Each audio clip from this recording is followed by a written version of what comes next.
Sa ngalan ng Ama at ng Anak at ng Espiritu Santo, Amen. sumainyo ang Panginoon. At sumaiyo rin. Tayo po ay nasa ika-16 na linggo ng karaniwang panahon at ngayon po ay World Day of Grandparents o mga lolo at lola at mga nakakatanda. Mga kapatid, aminin natin ang ating mga kasalanan upang tayo maging marapat gumanap sa banal na pagdiriwang. Inaamin ko sa makapangyarihang Diyos at sa inyo mga kapatid, na lubha akong nagkasala sa isip, sa salita at sa gawa, at sa aking pagkukulang.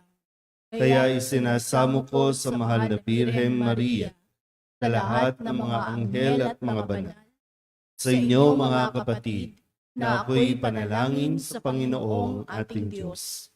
Kawaan tayo na makapangyarihang Diyos, patawarin tayo sa ating mga kasalanan at patnubayan tayo sa buhay na walang hanggan. Amen.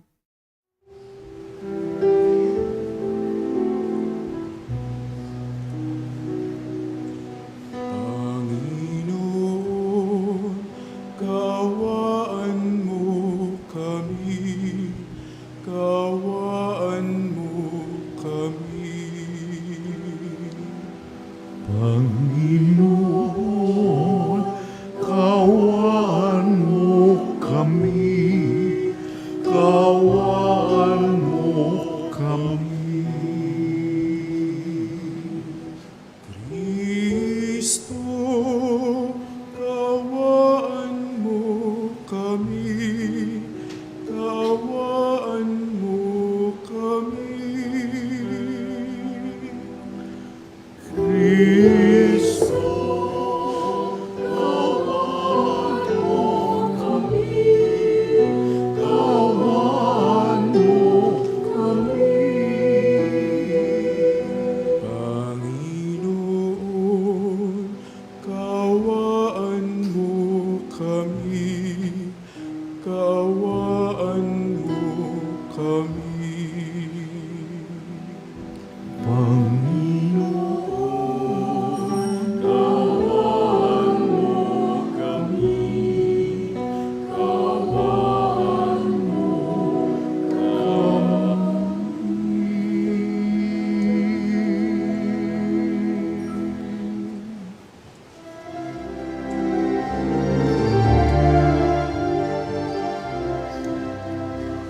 luwalhati sa Diyos sa kalaasan, kaloob sa luwa'y kapayapaan. Inupuri ka at ipinagdarang, sinasamba ka dahil sa dakila mong kalwalhatian. Panginoon naming Diyos sa inang langit, Amang makapangyarihan, Panginoong Jesucristo, ang anak ng Diyos, Kordero ng Ama. Ikaw nag-alis ng mga kasalanan ng sanlibutan. Tanggapin mo ang aming kahilingan, ikaw na nanuluklok sa kanilang Ama. Maawa ka sa amin, ikaw lamang ang manang Panginoon Jesucristo, kasama ng Espiritu, sa luwalhati ng Ama. Amen, Amen, Amen.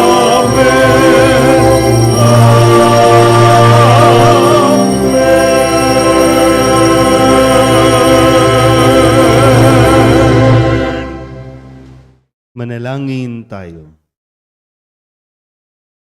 Ama naming makapangyarihan, kalugdan mo kami at pagbigyan na magkamit ng kaloob mong karagdagan upang sa maalab naming pananalig, pag-asa at pag-ibig, kami mamalaging tumatalima sa iyong kautusan sa pamamagitan ni Jesucristo, kasama ng Espiritu Santo, magpasawalang hanggan. Amen. Umupo ang lahat. Ang kasaysayan ng ating kaligtasan ay tanda ng awa at walang kapantay na pagmamahal sa atin ng Diyos. Bilang pagkilala sa pagtitiis at awa ng Diyos, marapat na maging mabuti tayo sa isa't isa. Pagbasa mula sa Aklat ng Karunungan. Lahat ng bagay ay nasa ilalim ng iyong pangangalaga. At walang ibang Diyos na dapat mong pagsulitan ng iyong mga hatol. Sa iyong lakas nagmumula ang iyong katarungan. At maaari kang magpakita ng habag kanino man, sapagkat ikaw ang Panginoon ng lahat. Ipinamamalas mo ang iyong lakas sa nag-aalinlangan sa iyong ganap na kapangyarihan at pinarurusahan mo ang sinumang nakatatalastas nito, ngunit nangangahas na di kapansinin. Walang hanggan ang kapangyarihan mo, ngunit mahabagin ka kung humatol. Maaari mo kaming parusahan kailanmat ibigin mo. Ngunit sa halip ay pinamamahalaan mo kami ng buong hinahon at pagtitimpi. Sa pamamagitan ng ginawa mong iyan, ay itinuro mo sa mga taong makatarungan na dapat din silang maging maawain. At binigyan mo naman ng pag-asa ang iyong bayan sa pagkakaloob sa kanila ng pagkakataong makapagsisi. Ang salita ng Diyos. Salamat sa Diyos. Salmong tugunan ay atin pong aawitin. Poon, ikaw ay mabuti sa lahat ng nagsisisi.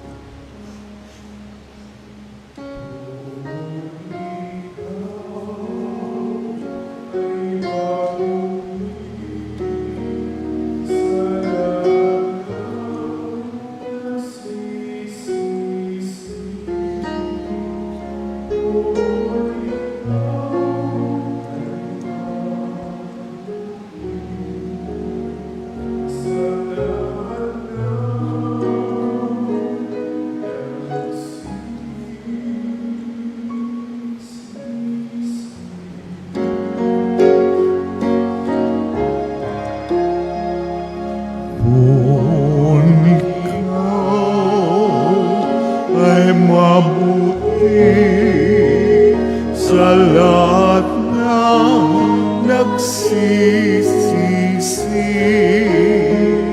kung ikaw ay mabuti sa lahat ng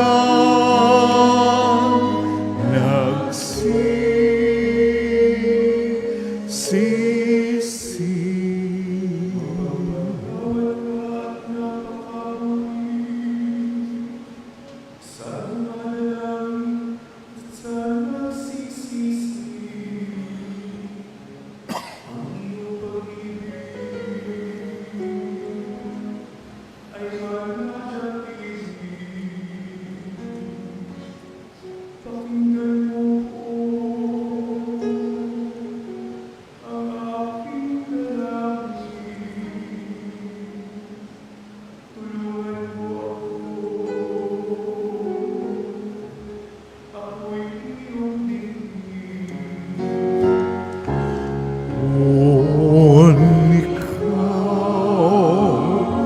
ay mabuti sa lahat ng nagsisisi, kung ikaw ay mabuti sa lahat ng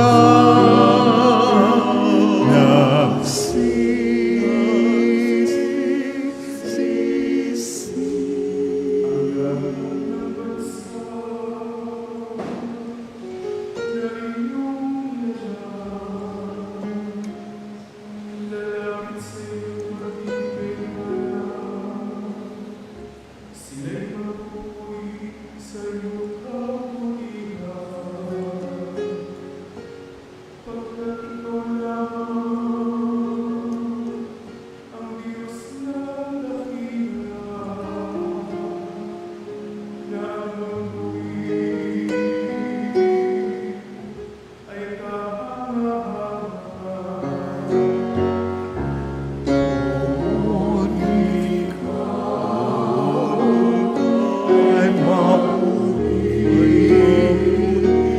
lahat ng nagsisisi.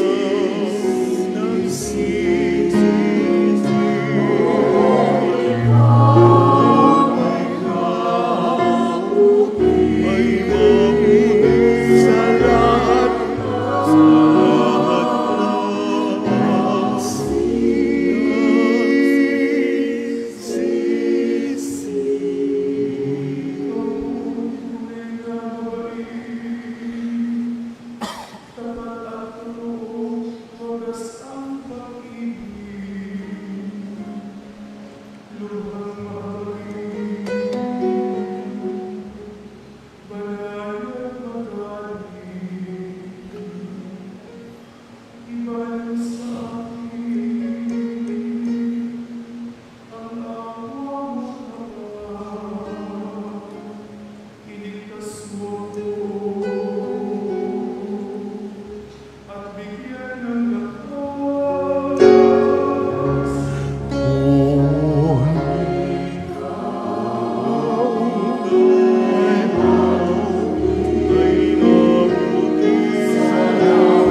Sa kabila ng ating mga kahinaan, patuloy pa rin kumikilos ang kapangyarihan ng Diyos sa ating buhay sa pamamagitan ng Espiritu Santo na ating gabay.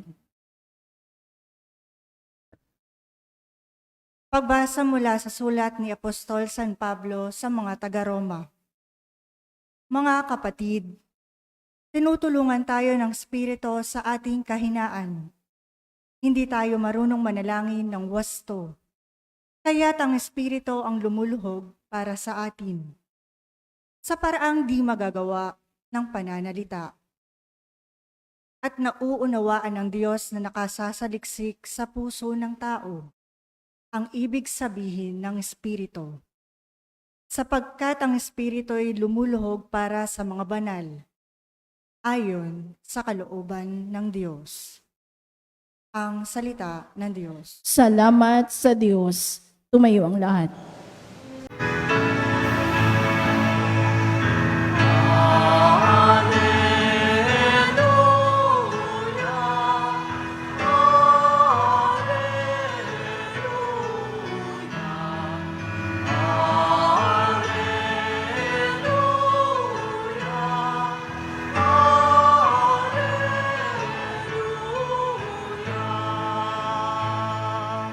Sumainyo ang Panginoon. At sumayo rin. Ang mabuting balita ng Panginoon ayon kay San Mateo. Papuri sa iyo, Panginoon.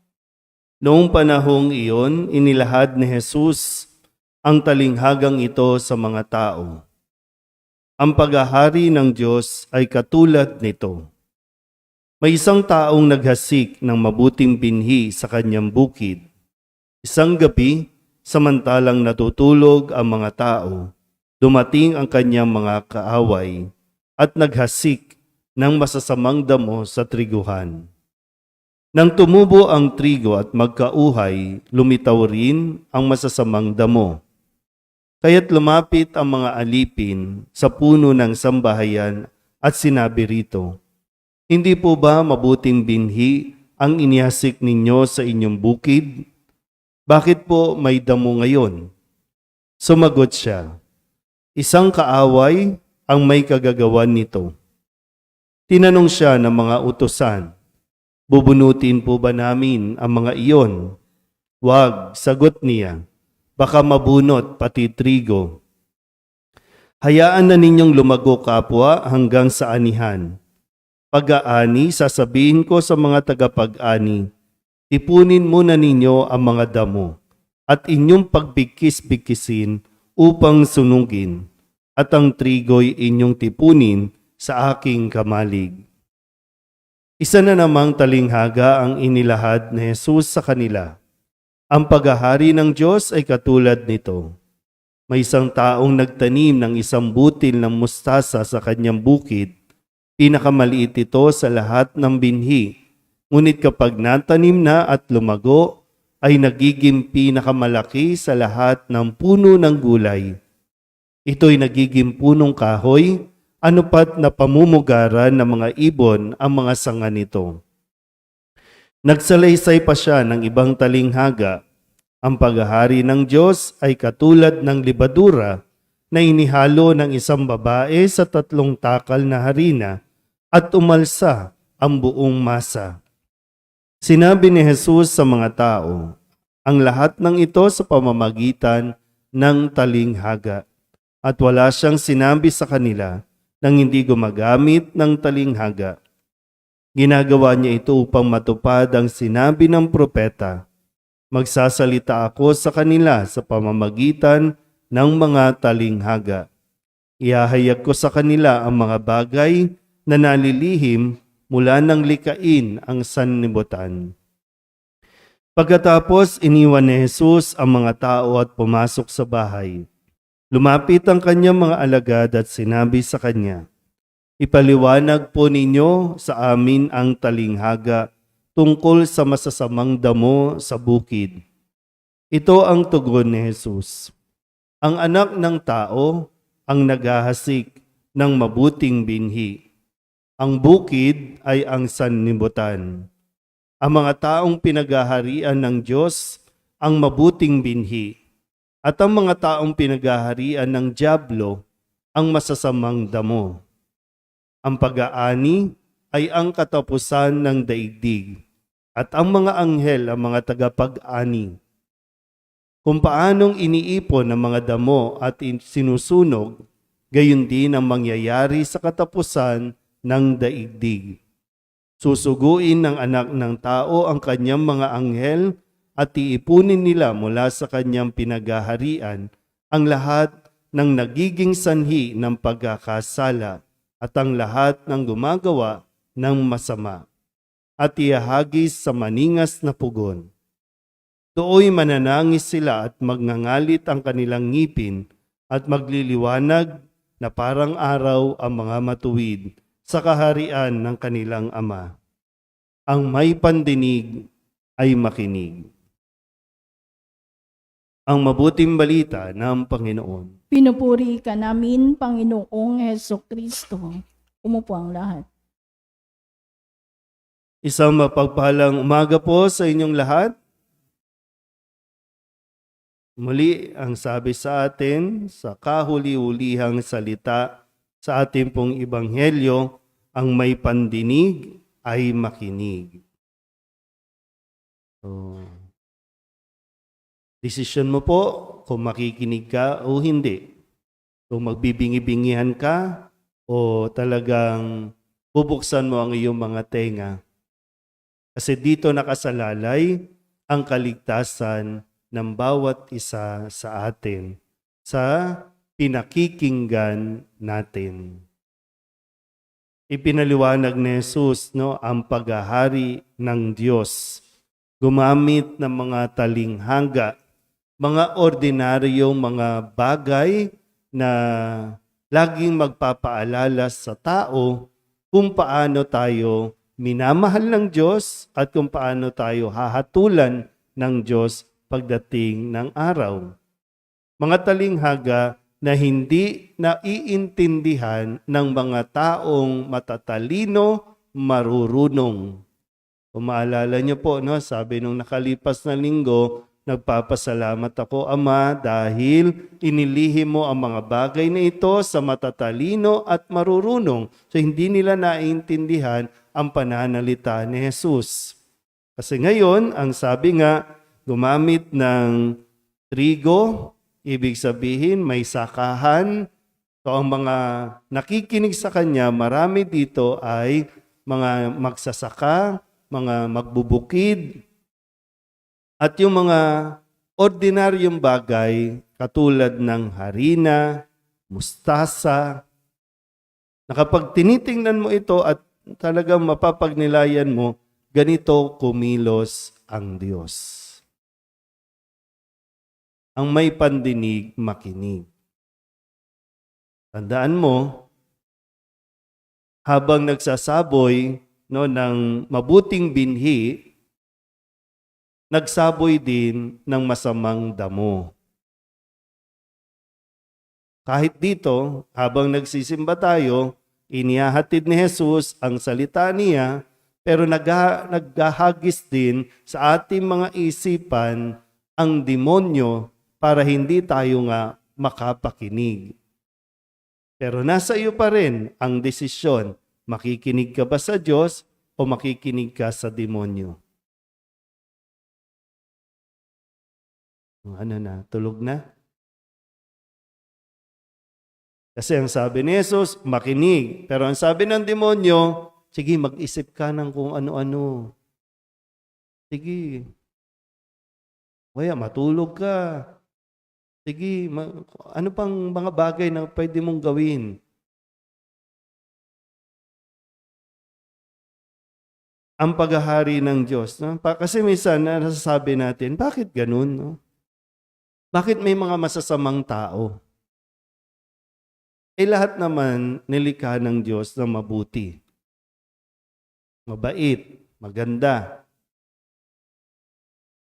Lahat. Walang nilikha ang Diyos na masama. Nagpapasama sa tao ay ang kanyang pagpili o desisyon. Sabihin niyo nga po, ako ay mabuti. Problema niyan, pag hindi mo pinaniwalaan na ikaw ay nilikha ng Diyos na mabuti. Pinapaniwala tayo ng demonyo na tayo ay hindi mabuti. Pinapaniwala tayo ng Diyos na tayo ay masama. Minsan, hindi mismong demonyo. Kasi nga, pag tumayo mismo dito ang demonyo at kinausap ka, tatakbo yan. Pero, ang demonyo, sabihin mo dun sa taong yun, no? Walang iya siya. Wala siyang kwenta. Sabihin mo. Bata pa lang, sasabihan na yan. No? Nakukondisyon niya na ang utak. Kaya habang lumalaki, yan, natututong magnakaw, natututong makiapid, natututong magbisyo. Kasi ang paniwala niya, eto ako eh. Eto ako. Kung ganyan ka, so ibig sabihin gumawa sa'yo, ganyan din. Sabi sa atin, ang Diyos kapag humatol at tanging nasa Kanya ang paghatol, hindi siya basta-basta hatol, kundi magbibigay muna siya ng maraming pagkakataon. Kasi may mga desisyon tayong mali. Nagkakamali tayo. Diba? Sabi sa aklat ng karunungan, ang sabi po, binibigyan mo naman ng pag-asa ang iyong bayan sa pagkakalob sa kanila ng pagkakataong makapagsisi. Hindi tayo basta-basta hatulan ng Diyos ng ganun na lang. At alam niya, sabi sa ikalawang pagbasa, alam niya ang ating mga kahinaan. Kaya nga, siya rin mismo, ang Espiritu Santo, ang tutulong sa atin para tayo maging malakas sa ating kahinaan. Nagiging mahina ka kasi gusto mo naman talagang maging matuwid, gusto mong maging mabuti, gusto mong maging tapat, gusto mong maging mabuting tao. Pero dahil nga mahina tayo, mahina ka, kaya nagpapadala ang Diyos mismo. Binibigay niya ang Espiritu Santo para tayo maging malakas. Pero kailangan mo yung effort, kailangan mo ng tumulong. Tulungan mo ang iyong sarili. Huwag mong yakapin ang kasamaan. Ayan, di ba sabi kung anong iniisip mo, yun ikaw ang magiging. So kung isipin natin lagi, mahal ako ng Diyos, mabuti ako, nilikha ako ng Diyos, so, yun ang makukondisyon natin. Kaya kahit anong mga panunukso ng demonyo, magiging matatag tayo. Wag mong, minsan, no, yung parang, ang isang taong pag sinabing, eto na ako eh. Yung bang siya mismo, sinukuan niya na ang sarili niya. Nawalan na siya ng pag-asa na may pagkakataon pa siyang magbago. Hindi totoo eh. Dahil nga, laging nagbibigay ang Diyos ng pagkakataon. Pinagdadamutan mo ang sarili mo. Yung lumikha sa'yo, hindi nagdadamot. Bakit ang damot mo sa sarili mo? At parurusahan, para bang ikaw na mismo nagpaparusa sa sarili mo? Nagkamali ka, totoo. Pero hindi ibig sabihin, masama kang tao. Pero may pagkakataon para itama mo o ituwid mo ang pagkakamali. Ihingi mo ng tawad ang iyong kasalanan. Tandaan, sabi na, pagdating ng araw, doon tayo hahatulan sa mga desisyon natin. Kung tayo ba ay tatalian at itatapon sa maningas na pugon, o tayo ay dadalhin sa kamalig. Mamili ka. Kung mamimili ka, tiyakin mo, kasi yun yung panghabang buhay. Yun dito sa lupa, kung tutuusin natin, no? Yung mga desisyon natin dito sa lupa, minsan mga panandalian lang eh. Pwedeng mabago. Habang nabubuhay tayo, pwedeng mabago yan. Pero kapag natapos ang buhay natin dito, yun ang panghabang buhay. Wala nang bawian na pag nandun ka na, sinusunog ka na sa impyerno. Lord, ayoko na, nagsisisi na ako. Wala na. Kasi hinatulan mo ang sarili mo. Ang hatol ng Diyos, habang nandito pa, panibagong pagkakataon, araw-araw, ating paggising, panibagong pagkakataon.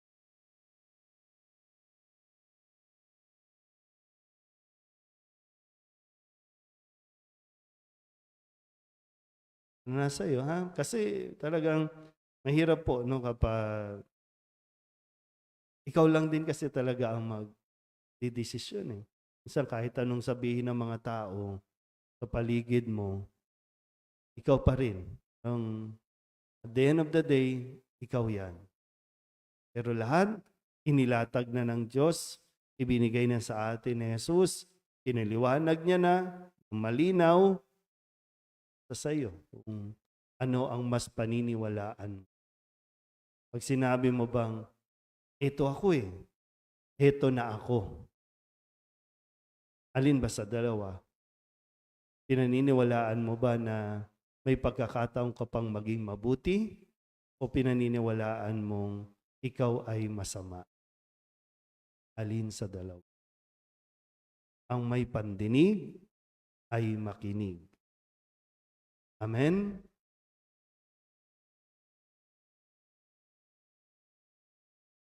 Ipahayag natin ang ating pananampalataya. Sumasampalataya ako Sa Diyos amang makapangyarihan sa lahat na may gawa ng langit at lupa.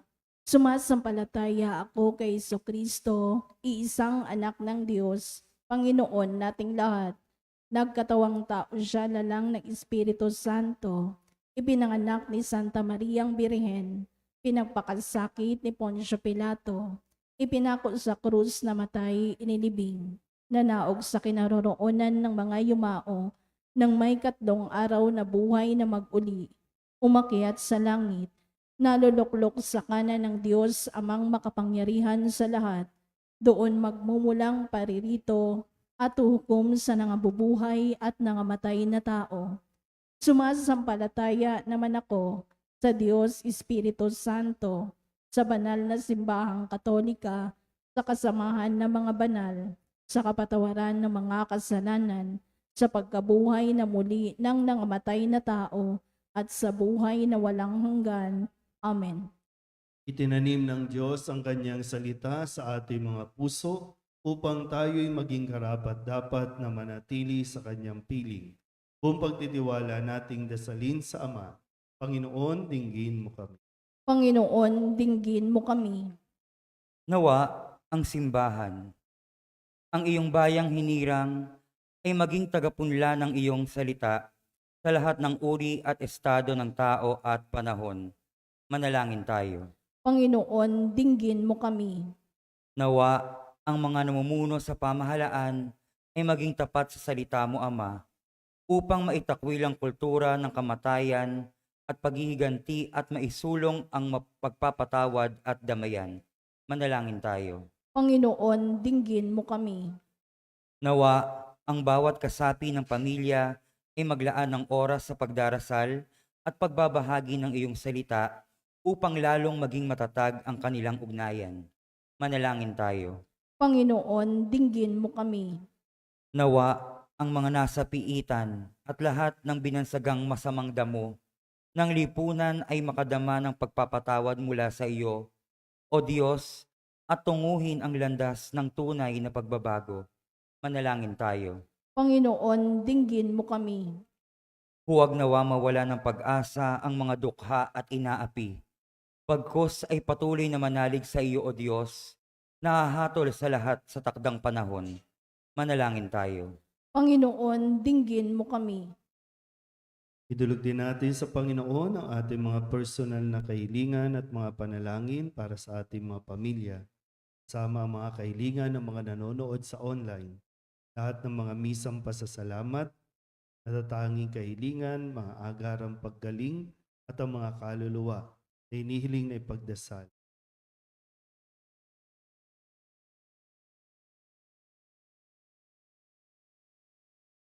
Ang lahat ng ito'y inihiling namin sa ngalan ni Kristong aming Panginoon. Amen. Umupo ang lahat.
Manalangin kayo mga kapatid upang paghahain natin ay kalugdan ng Diyos Amang makapangyarihan. Tanggapin nawa ng Panginoon itong paghahain sa iyong mga kamay, sa kapurihan niya at karangalan sa ating kapakinabangan at sa buong sambayanan niyang banal. Manaming lumikha, lahat ng iyong mga paghahaing ipinag-utos noong araw ay iyong pinagtibay sa isang haing hantungan ng tanan. Tanggapin ang ginaganap ngayon ng iyong mga lingkod at basbasan mo ito ng kabanalang gaya ng iyong kaloob. Sa mga alay ni Abel na lubha mong ikinalugod, upang ang mga handog ng bawat isang nagbigay para sambahin ang banal mong ngalan ay magkamit ng karagdagan mong kasiyahan. Sa pamamagitan ni Jesucristo kasama ng Espiritu Santo, magpasawalang hanggan. Amen. Sumainyo ang Panginoon. At sumayo rin. Itaas sa Diyos ang inyong puso at diwa. Itinaas na namin sa Panginoon. Pasalamatan natin ang Panginoong ating Diyos. Marapat na siya ay pasalamatan. Ama naming makapangyarihan, tunay ngang marapat, na ikaw ay aming pasalamatan. Nasa iyo ang aming buhay, pagkilos at pag-iral. Sa pamumuhay namin araw-araw, tinatamasa namin ang iyong pagmamahal. Sa pag-ibig mong ipinunla sa sangkatauhan, ang Espiritu Santo'y unang aning bigay ng anak mong naglagak sa amin ng katiyakang nakalaang mabuhay kami sa piling mo kailanman. Kaya kaisa ng mga anghel nagsisiawin ng papuri sa iyo nang walang humpay sa kalangitan. Kami nagbubunyi sa iyong kadakilaan.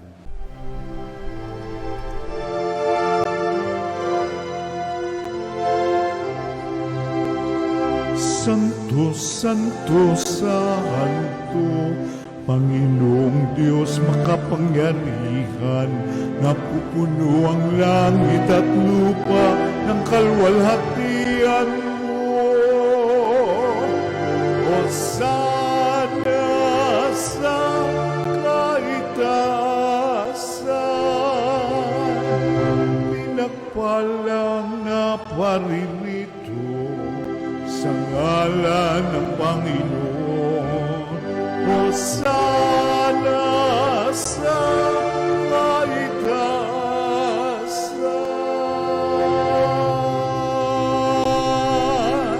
Ama naming banal, ikaw ang bukal ng tanang kabanalan, kaya't sa pamamagitan ng iyong Espiritu, gawin mong banal ang kaloob na ito upang para sa aming maging katawan at dugo ng aming Panginoong Heso Kristo. Bago niya pinagtis ang kusang loob na maging handog, tinawakan niya ang tinapay, pinasalamatan kaniya, pinaghati-hati niya iyon, iniabot sa kanyang mga alagad at sinabi, "Tanggapin ninyong lahat ito at kanin, ito ang aking katawan na ihahandog para sa inyo."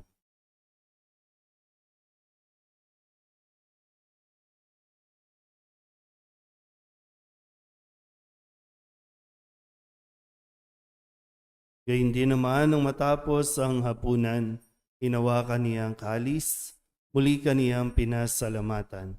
Iniabot niya ang kalis sa kanyang mga alagad at sinabi, "Tanggapin ninyong lahat ito at inumin. Ito ang kalis ng aking dugo, ng bago at walang hanggan tipan. Ang aking dugo na ibubuhos para sa inyo at para sa lahat, sa ikapagpapatawad ng mga kasalanan. Gawin ninyo ito sa pag-alaala sa akin."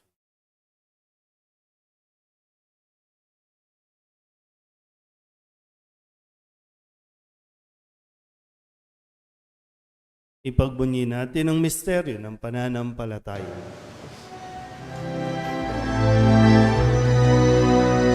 Sa krus mo at pagkabuhay, kami natubos mong tunay.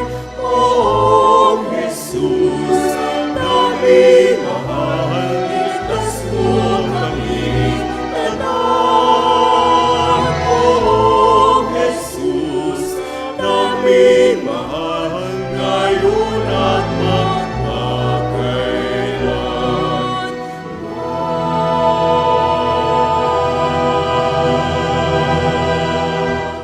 Ama, ginagawa namin ngayon ang pag-alaala sa pagkamatay at muling pagkabuhay ng iyong anak, kaya tiniaalay namin sa iyo ang tinapay na nagbibigay buhay at ang kalis na nagkakaloob ng kaligtasan. Kami napapasalamat dahil kami iyong minarapat na tumayo sa harap mo para maglingkod sa iyo. Isinasamo namin kami magsasalo-salo sa katawan at dugo ni Kristo ay mabuklod sa pagkakaisa sa pamamagitan ng Espiritu Santo. Ama, lingapin mo ang iyong simbahang laganap sa buong daigdig. Puspusin mo kami sa pag-ibig kay San Leon na aming Papa at ni Jose na aming Obispo at ng Tanang Kaparian. Alalahanin mo rin ang mga kapatid naming nahimlay na may pag-asang sila'y muling mabubuhay, gayon din ang lahat ng mga pumanaw. Kawaan mo sila at patuloyin sa iyong kaliwanagan. Kawaan mo at pagindapating kaming lahat na makasalo sa iyong buhay na walang wakas. Kaysa ng mahal na Birhen Maria na ina ng Diyos, ng kabiyak ng puso niyang si San Jose. Kaysa ng mga apostol at ng lahat ng mga banal na namuhay dito sa daigdig ng kalugod-lugod sa iyo, may pagdiwang nawa namin ang papupuri sa ikararangal mo sa pamamagitan ng iyong anak na aming Panginoong Heso Kristo. Sa pamamagitan ni Kristo, kasaya sa Kanya, lahat ng pangalat o puri, ay sa iyo, Diyos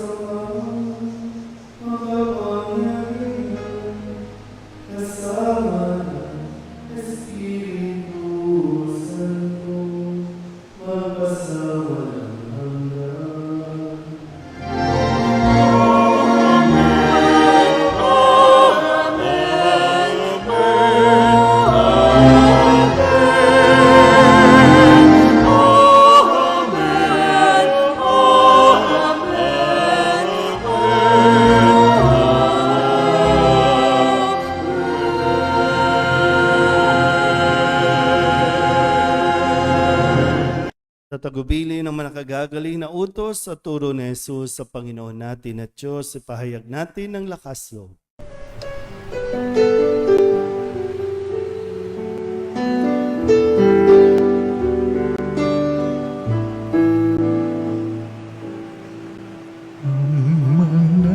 namin sumasalang ka, sambahin ang ngalan mo, mapasamin ang kaharian mo, sundin ang loob mo dito sa lupa para nang sa langit. Bigyan mo po kami ngayon ng aming kakanin sa araw-araw at patawarin mo kami sa aming mga sala para ng pagpapatawa namin sa nagkakasala sa amin. At huwag mo kaming ipagdulot sa tukso, at yadya mo kami sa lahat ng masama. Hinihiling namin kami iadya sa lahat ng masama, pagkalooban ng kapayapaan araw-araw, iligtas sa kasalanan, at ilayo sa lahat ng kapahamakan. Samantalang aming pinananabikan ang dakilang araw ng pagpapahayag ng tagapagligtas naming sa Hesus Kristo. Sa'yo ang kaharian, kapangyarihan at kapurihan,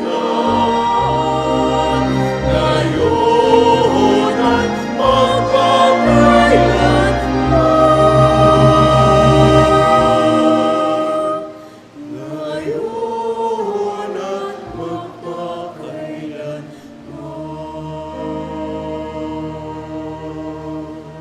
Panginoong Hesus Kristo, sinabi mo sa iyong mga apostol, kapayapaan ang iniiwan ko sa inyo, ang aking kapayapaan ang binibigay ko sa inyo. Tunghayan mo ang aming pananampalataya at huwag ang aming mga pagkakasala. Pagkalooban mo kami ng kapayapaan at pagkakaisa ayon sa iyong kalooban, kasama ng Espiritu Santo, magpasawalang hanggan. Amen. Ang kapayapaan ng Panginoon ay laging sumainyo. At sumayo rin. Bigayan po tayo ng kapayapaan sa isa't isa.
Ito ang kordero ng Diyos. Ito ang nag-aalis ng kasalanan ng sanlibutan. Palad ang mga inaanyayahan sa kanyang piging.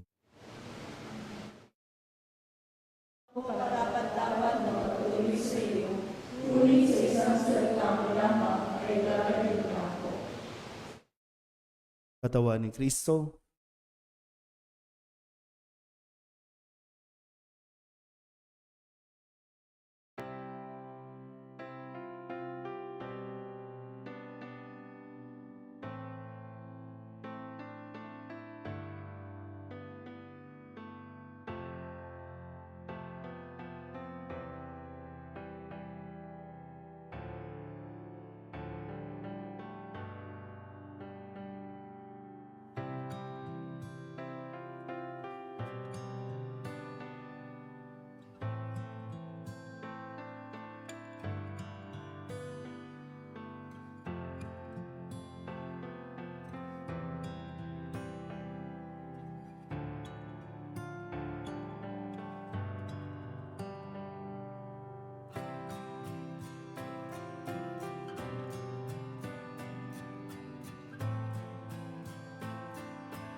Nalangin tayo. Ama naming mapagmahal, manatili kang kapiling ng iyong sambayanan na gayo'y pinapakinabang mo sa iyong sariling buhay at gawin mong kami pasulong na makahakbang mula sa dati naming pagkamakasalanan patungo sa pagbabagong nagdudulot ng iyong kabutihan sa pamamagitan ni Jesucristo, sama ng Espiritu Santo, magpasawalang hanggan. Amen. Sumainyo ang Panginoon At sumaiyo rin. at pagpalain kayo ng makapangyarihang Diyos, Ama at Anak, Espiritu Santo. Amen. Tapos na ang banal na misa, mayo tayo sa kapayapaan ni Kristo. Salamat sa Diyos. Magandang umaga po. Nuestro Padre Jesus Nazareno, sinasamba ka namin, pinipintungo ka namin, aral mo ang aming buhay at kaligtasan. Nuestro Padre Jesus Nazareno, iligtas mo kami sa kasalanan. Ang krus mong kinamatayan ay sagisag ng aming kaligtasan. Nuestro Padre Jesus Nazareno, dinarangal ka na amin. Nuestro Padre Jesus Nazareno, nilulwalhati ka namin. Nuestro Padre Jesus Nazareno, dinarangal ka na amin. Nuestro Padre Jesus Nazareno, nilulwalhati